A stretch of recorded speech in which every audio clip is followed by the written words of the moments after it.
Today, on episode number 502 of the Teaching in Higher Ed podcast, Learning in a Time of Abundance with Dave Cormier.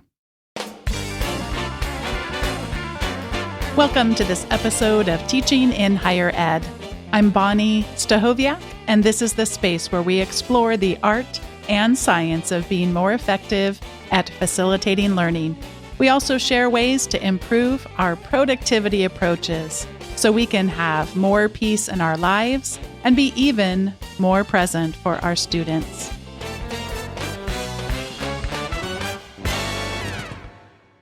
What a great thing it is to be welcoming back to the show Dave Cormier. With 25 years of experience as a teacher, researcher, and author, Dave is interested in how technologies change what it means to learn and to have learned. He is currently a learning specialist for digital strategy and special projects at the Office of Open Learning at the University of Windsor in Ontario, Canada.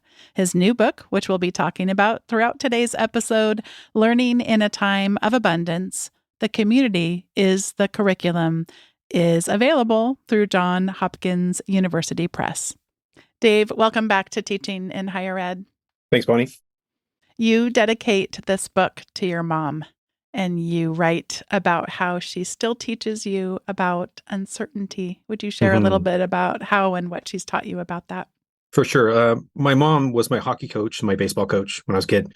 Fixed my pitching stance, figured out that business. My father passed away a couple of years ago, and she's been going through trying to figure out all the different things that are required for taking care of a 3-acre place. I got a phone call from her the other day in the summer, and she's like, I threatened the lawnmower today. It stopped in the middle of the yard. I couldn't figure it out. It wouldn't start again. I went inside. I grabbed my laptop. I put it on the top of the lawnmower, watched the YouTube video, and fixed the lawnmower in the middle of the yard. Oh, wow. That's having never done anything mechanical in her life. There's just that constant desire to look at the problem, figure out what to do about it, and then move forward. And she's like that with everything. She's amazing. And oh gosh, now the episode is just going to be about your mother. I'm scrapping all my notes. Thank you for that. There is another person very special to you in your life that is your partner, Bonnie.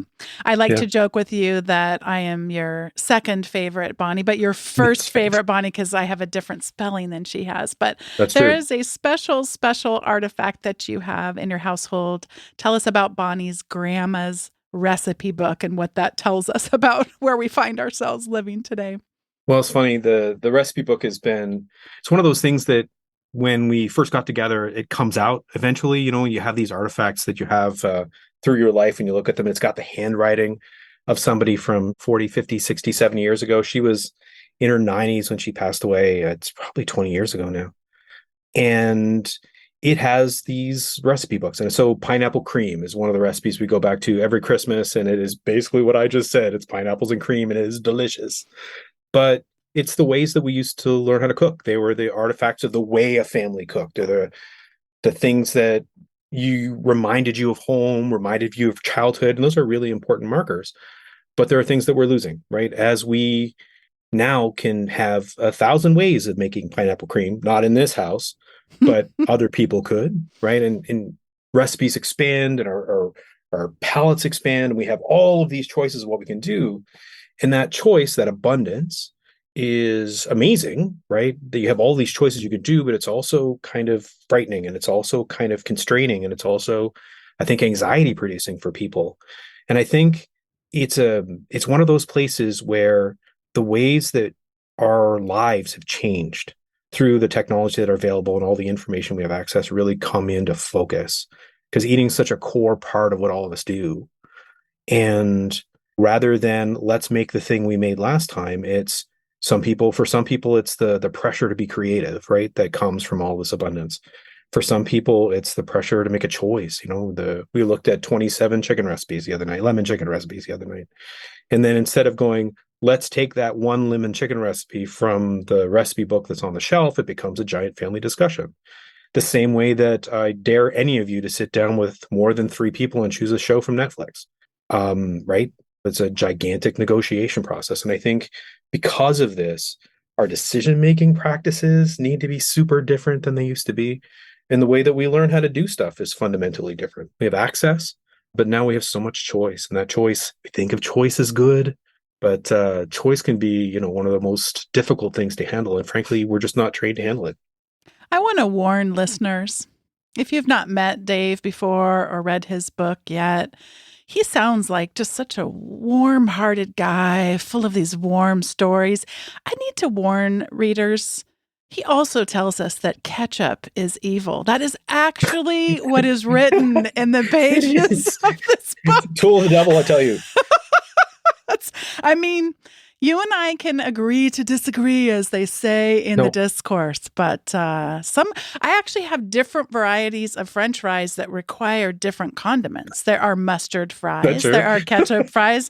Oh, for sure. There's Thousand Island fries. There's every particular French fry has a condiment that matches it perfectly. So I'm okay with condiments. Yeah, just I'm okay not with ketchup. mayo. You can give me some aioli. You can put. I made a delightful salsa yesterday that would be wonderful on top of any French fries.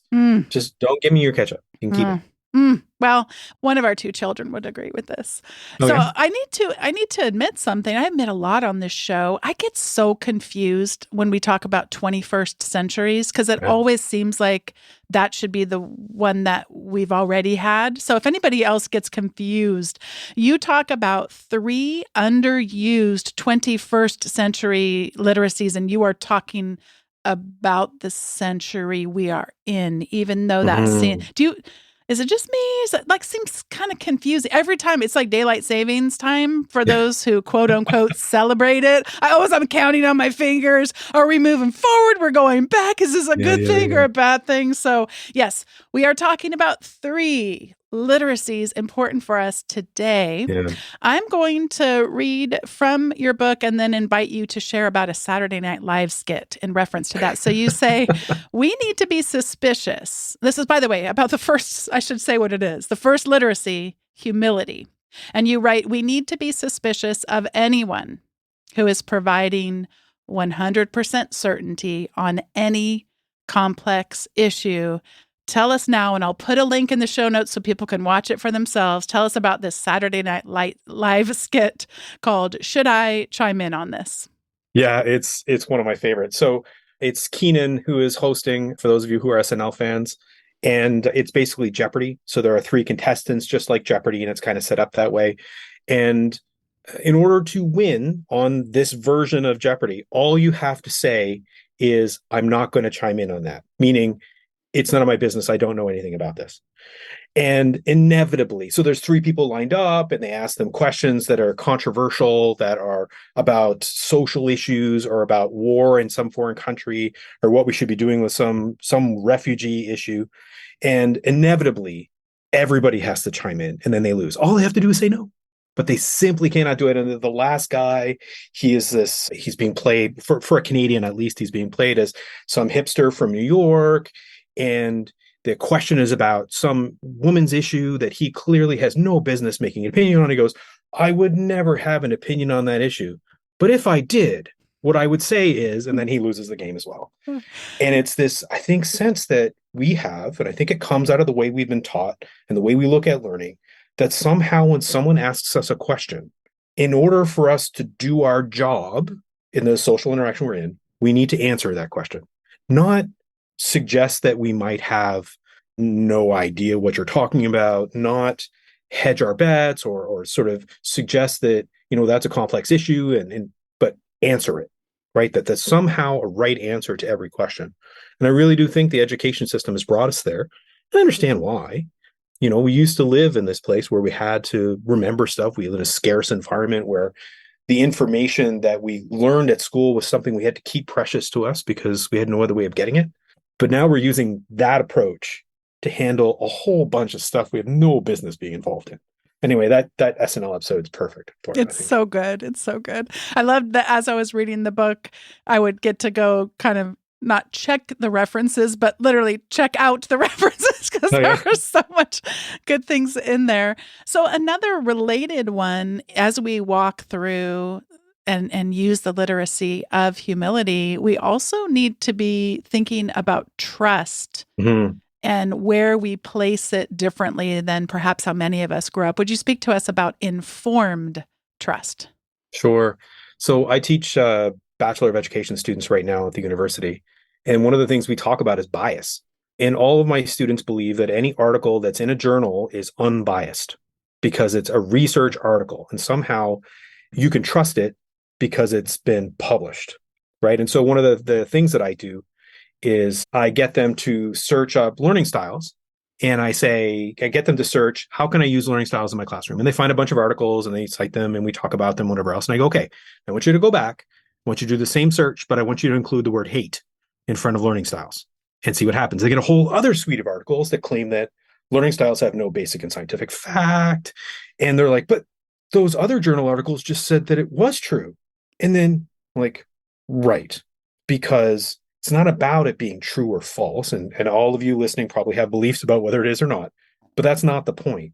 The point is understanding who the author is and what their position is and how that represents the research they're interested in, and understanding not trust or don't trust, but how to trust.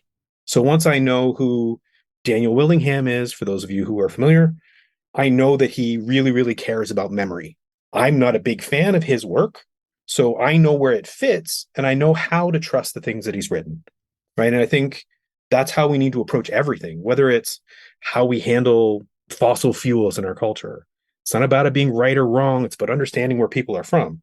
Doesn't mean there aren't things that are wrong, and there definitely are, but understanding how that happens, who people are, where they come from, and what framework they're in, I think is one of those really difficult skills that we need for two reasons. One, so we can understand things, but also so we can trust who other people and understand, because we can't figure everything out. Right? We need to to workshop those things in our community. We have to have other people we can trust.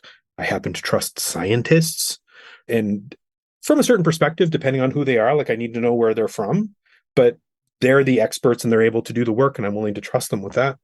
But I think that informed trust is where we need to get to, because there's too much for us to understand. And we still, as citizens, have to make choices and vote and all those things. I think the informed trust is a critical process. And you've perfectly segued us into the third literacy that you reflect on, and that is how we apply our values to decision making. Yeah, it's a hard one. And it's certainly, I mean, I'm certainly not claiming that I'm great at any of these things. They're the things I'm always reminding myself of when I end up in a conversation. The learning styles thing, I think, comes in there nicely. So the one of the things I tell my new teachers is that I care way more about whether a grade 5 student loves math than whether they know math. And controversial position maybe, but in the end of the day, for me, if you love math, you can continue to learn it and you have a space inside of yourself to grow. If you hate it but got it right, you're probably done, right? That's those are the things I value. I value the headspace of a child whenever they're learning, right? And I value that more than whether or not they get something right.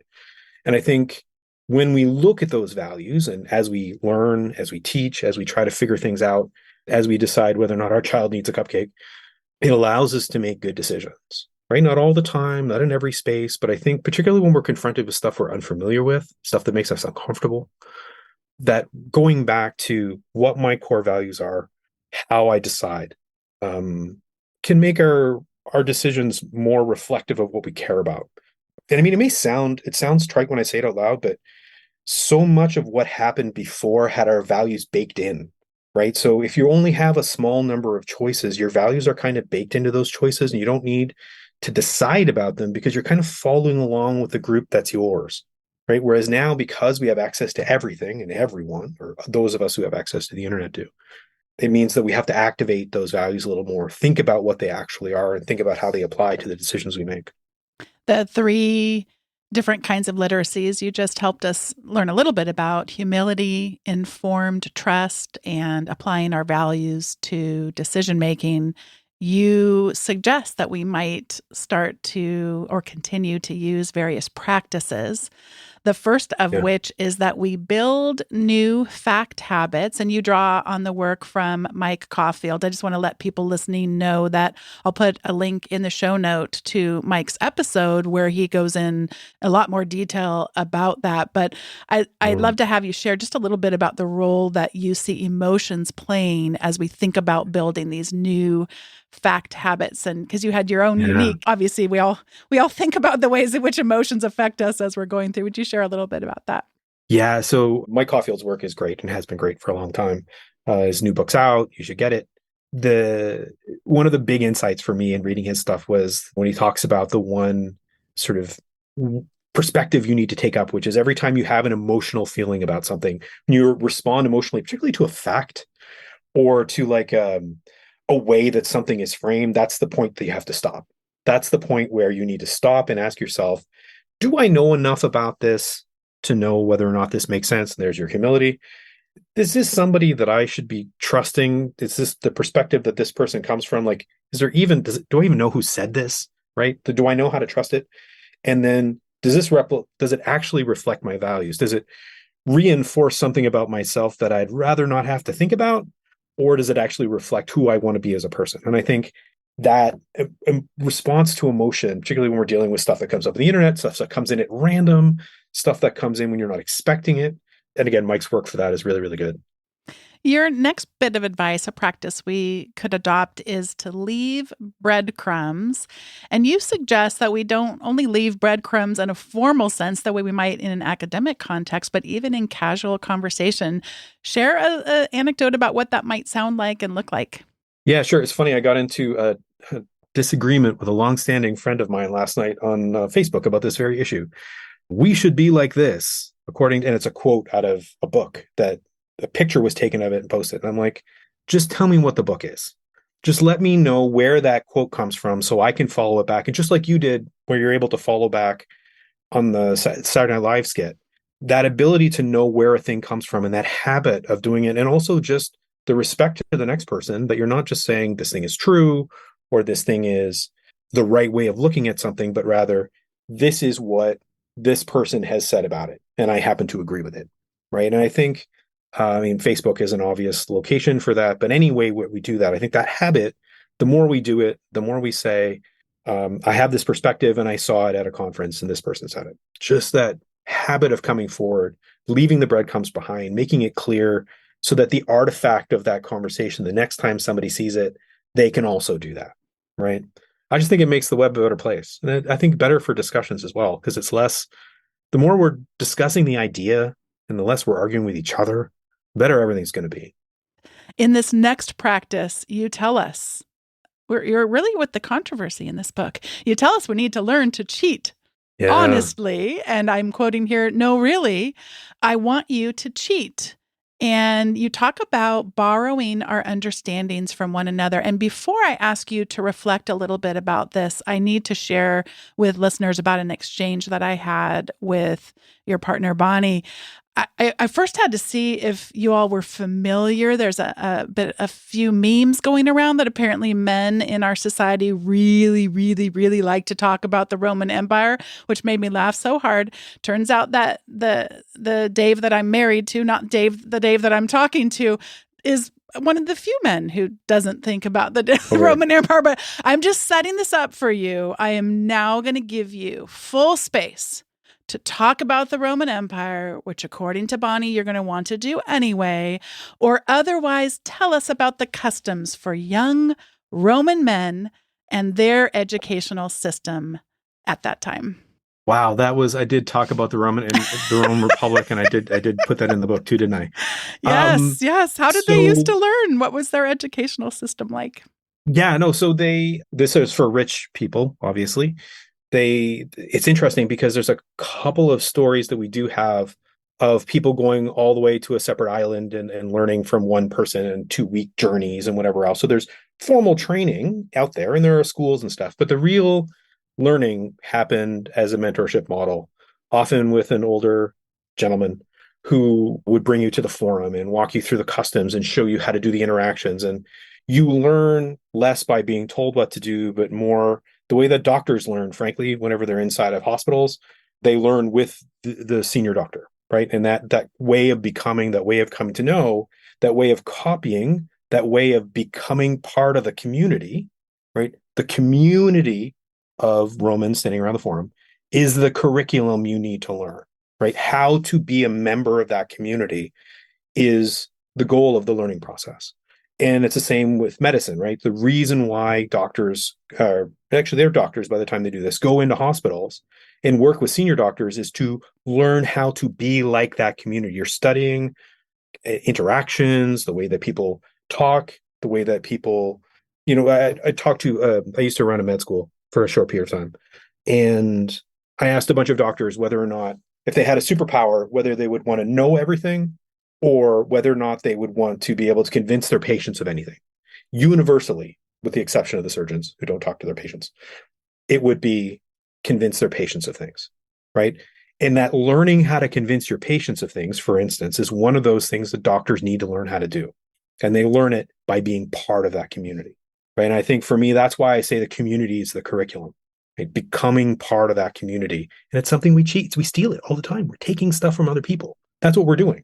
And to me, there's no need to hide that. I mean, certainly now with AI the way that it is, let it go. We're, post-assessment in that sense, and need to just accept that we're stealing from each other all the time. Yeah, and I think none of these can be separated from each other.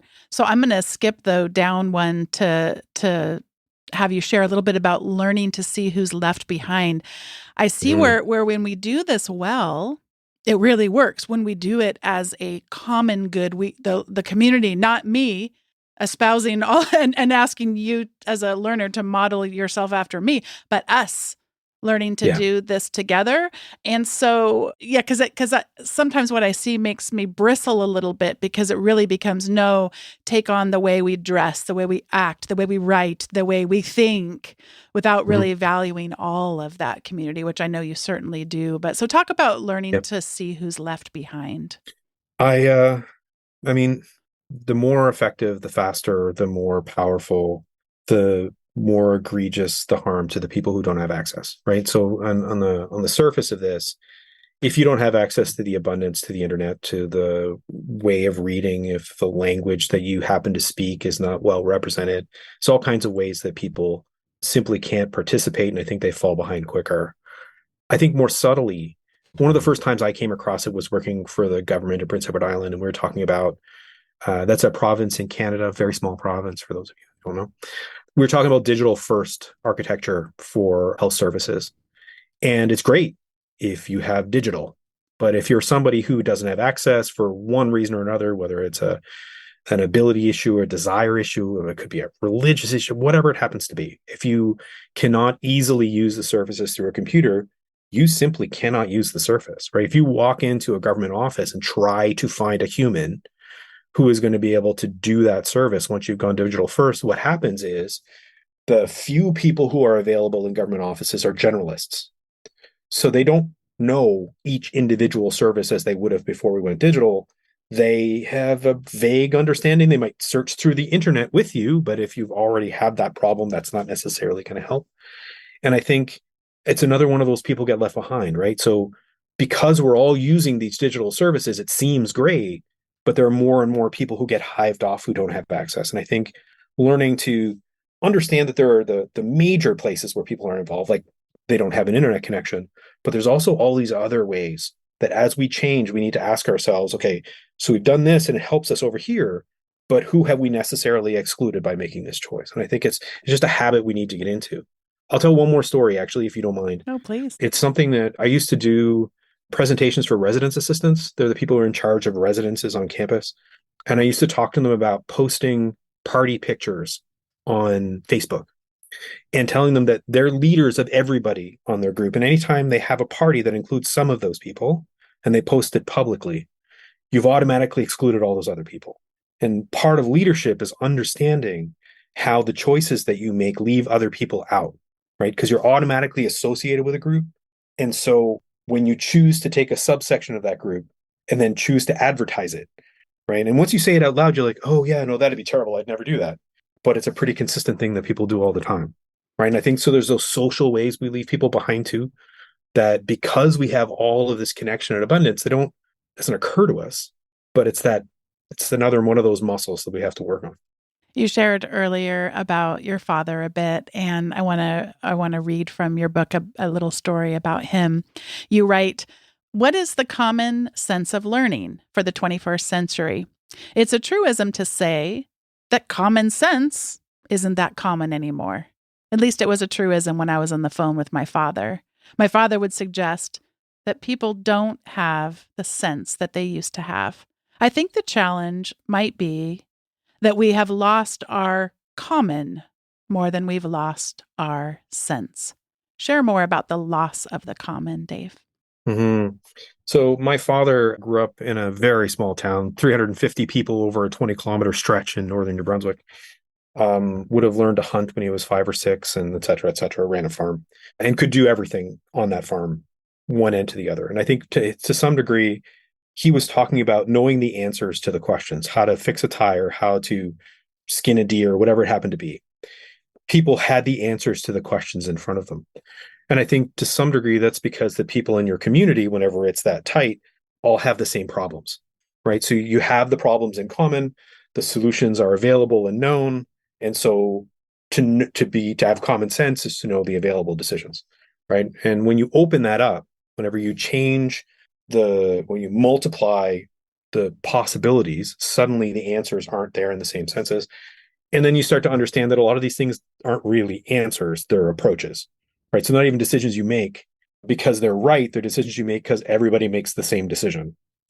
And so once we start talking across cultures, once we even just leave our hometown, suddenly those answers start to change. We start to hear different kinds of answers, and we don't share the same values necessarily, or even the same approaches to those situations. We don't want the same things from them.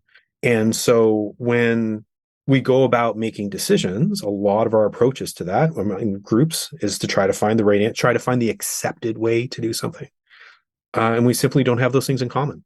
We don't have the backgrounds in common. We don't have, which is great from a certain perspective, right? It means that we have new choices and new possibilities, but it just means we need new approaches, right? Like I said earlier, so much of what we do is trying to find the right answer. And when you have two people from two different cultural backgrounds, there isn't going to be one. There may be wrong answers. There's always things that are bad. I'm happy to believe that. That's not what I'm saying. But between the two of us coming to terms with what we should do, whether it's choose a Netflix show or decide what we do about the problem that both of our kids have at school, it's just different, right? It requires a different approach. It requires a different kind of give and take, right? Because we don't share those things in common. Then it's hard to make sense of what the other person wants and what we're trying to get done. I so enjoyed reading this book, and I've also enjoyed getting to hear you and learn from you in other contexts. And I was able to listen to an episode that you did with Terry Green on his Getting Air podcast. I teased him on social media. He neglected to ask you something. So he's not here to defend himself, but I can't let this interview, or at least this part of the episode, end without really, I mean, so many times this happened throughout my reading the book, but I laughed so hard. So you were talking about how quickly an us can get constructed as and this was under your thing of modeling our values to help build a pro-social web, how quickly this happens. And you made reference to how easy it would be for us to find a group of people with a deep interest in, and I quote, gnome carving, which is something that you participate in. Are there gnomes being harmed in, like, is there a cause I need to sign up for? What are you doing carving gnomes? What's These this? gnomes start out as blocks of wood. Yes, I happen to carve gnomes in my house. They're not pre-existing gnomes that I then go carve. They start out as non-gnomes and become them through the carving process. It's not a video podcast, and I can't say, please show us one of your carved gnomes. Maybe this will be like, if we'll start really doing great gnome carving out there. Oh, I'm sure there is. The communities are there. Yes, and you have found your us. You have found your people. Well, and the beauty of the creative us is it's not formed out of a them. And it's something magical about it, right? Whenever you find a small group of people who are interested in the obscure little thing that you like, you don't have to frame your belonging by making a them. And I don't mean to darken this conversation, but it's one of the things that I found again and again in online communities is that people tend to eventually shift towards talking about who is not part of the community so they can define who is. And the gnome carvers, not so much. Mm. So before we get to the recommendations segment, I wanted to read one last quote from your book. And this is under the ninth practice that you suggest that we might employ, and that is take time to be bored and to care for yourself and others. And you write, we can't work all of the time or be connected all of the time. So we need to talk to the people we love and figure out how to make time and be alone and quiet and bored while still being respectful of the people we're connected to. Caring is always uncertain. It can often be hard, but I think it's worth it. Yeah. I think about a woman who I was talking to at a presentation probably 10 years ago, and she was talking about her kids and how she didn't know how to talk to them about the mean stuff they were watching on YouTube. Nothing's really changed in that sense. We still parent our kids. We still have the same kinds of challenges. Kids didn't start being mean 15 minutes ago. We still need to step in front of those things. It's about carving out the time, and we don't do it enough here either. And I'm certainly not claiming that we're great at it in this house, but we had the power go out about a month ago and everything went quiet. We lit some candles and the kids grabbed guitars and started singing on the floor. And it's amazing to me how every time we find some boredom, if we can keep a positive attitude, we start coming back together a little bit more. And that's not to say that technology is bad or good or whatever. It's that it's easy to numb your mind. It's easy to just take in entertainment. It's easy to try to learn one more thing. I think you lose some of some of the things we really care about, the things that make life fun or interesting. And I think taking that time and consciously taking it, which is what we didn't used to have to do. We used to get gifted boredom because the TV shows were set. And if it wasn't 8 o'clock on Thursday night, you weren't able to watch that show you were waiting for. So you were stuck, you might say, call it having a, I don't know, conversation with somebody. And I try to find spaces in my own life where I do that. One of my favorite things to do is to try to talk to people at a bar, like at the bar, and you see it happen, and people will be like, they'll look at their phone and they'll put it down, and then they'll kind of go, "Why was I doing that anyway?" And then not because you're not talking to other people on that phone, but because some of that space and connection is important too, right?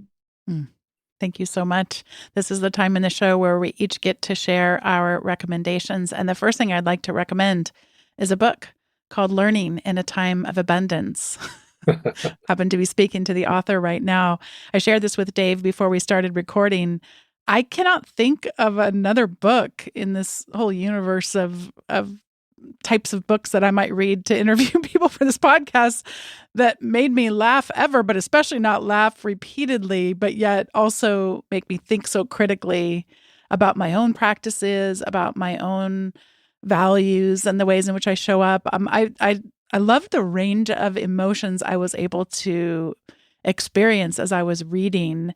And I also love that you left space for me as a reader. You did. I'm not a media critic person, that's not my discipline, but I'm friends with people who are, and they always talk about, or writing, like, don't try to tell everything you're supposed to be feeling. You have to leave room to respect your reader, that they're smart enough to be able to figure stuff out. So I think this particularly came out for me in the humor, because you didn't choose to explain it all. It just made me laugh so hard. We've got gnome carving. We've got the ketchup thing. I mean, they're literally, sometimes I would just highlight it just because I was finding fascination with how many times I would guffaw as I was I'm glad you enjoyed it. So what a gift it is for so many reasons, but that I found it particularly unique in terms of your use of humor for such serious and important and necessary things. The second thing I would like to recommend is sort of related in that it is very, very funny, but also taught me something. I have found a new genre of humor that I love, Dave. I love any sort of humor that has to do with CAPTCHA, the how to prove you're not a robot on the internet things, because it's such a source of frustration. I cannot do it. It's like, select all of the fire hydrants you see. And I'm like, but is the pixel that's overlapping? Are you going to count me out? Like I mess it up all the time, and I have to go back through it 3 and 4 times. So I find that kind of humor. I've actually recommended a humorous video on that vein previously, but this one is both funny, but also teaches you some things. So it's why can't robots check the box that says, I'm not a robot? So I laughed. It's by a comedian, but it also actually explains why robots can't check the box that says I'm not a robot. Fun. And it explained sort of the uniqueness of the way a human might even just move our mouse or our cursor across a screen being different than a robot would be, and that's some of why they're getting informed. Of course, many of us have heard of they're training AI as we do their work for them. And so I've heard a lot of that, but I hadn't heard a lot just about the uniqueness of the way that our cursors move and stuff. So it's funny, but also informative. And yeah, I felt like I was finding an us of people that don't really enjoy trying to pass those pass-fail tests. They'll send you right back through if you don't get it right. So, and I'm going to pass it over to Dave for what he wants to recommend, but I'm also going to put it in the chat for him, not to watch now, of course, but in case he's curious. Dave is looking curious on the screen right now, so he can bookmark this one to watch later. Click. Yeah. So there are so many great people doing great work that anytime I ask for recommendations, I try to use the ones from today. So for today, the things that informed me the most, for those, I'm sure lots of who this guy is, but Josh Eiler on Blue Sky today, talking about grades and talking about how they're made up and how we really need to get this out of our heads. And he's got a book coming out on the same topic. So my recommendation, yes, buy his book, but follow him on Blue Sky or Twitter or whatever you happen to prefer, just because he does such a really great job of explaining what the issue is, how the media has taken it out of context, and what's important about it. So follow Josh Eiler, figure out what he's talking about, and obviously buy his book. My other recommendation is from Amanda Podani. Amanda Podani is a faculty member at a university in the United States, I forget. Also former bass player from the Bengals. And her book is called Weavers, Scribes, and Kings. It just came out on Audible, which is how I consume most of my books nowadays. And it is a retelling of Mesopotamian history from the point of view of women. And it is fascinating. Absolutely fascinating. Just won another award actually, for awesomeness, I assume. But it's really good, and I heartily recommend it. Oh, that sounds so good. Our one of our kids is in middle school right now and learning about some history as well. And they have hip hop songs from when I was growing up, and that they've redone for this. I see a future recommendation coming up. All I can think about is this. Now it's like replace the lyrics from back then with like this lyrics of some part of history. It's so fun when people can retell things from different perspectives, and also kind of create for us a reimagining of things, which really can help us both stay humble and curious, as you have expressed. These are so great recommendations, and what a joy it is to get to talk with you again. And always a pleasure. Yeah, and just the continued ways in which you are so generous with helping us rethink and think again, and the way that you're emblematic of all these values and practices that you talk about in the book. Thank you so much. Thanks for being so nice about the book too. Cheers. Thanks once again to Dave Cormier for joining me on today's episode, and thanks for each of you for listening. Today's episode was produced by me, Bonnie Stahoviak. It was edited by the ever-talented Andrew Kroger. Podcast production support was provided by the amazing Sierra Smith. I hope you'll head over to teachinginhighered.com/subscribe if you have yet to sign up for those weekly updates. You'll get the show notes from the most recent episode, as well as some other resources that don't show up in the normal podcast feed. So thanks for listening, and I'll see you next time on Teaching in Higher Ed.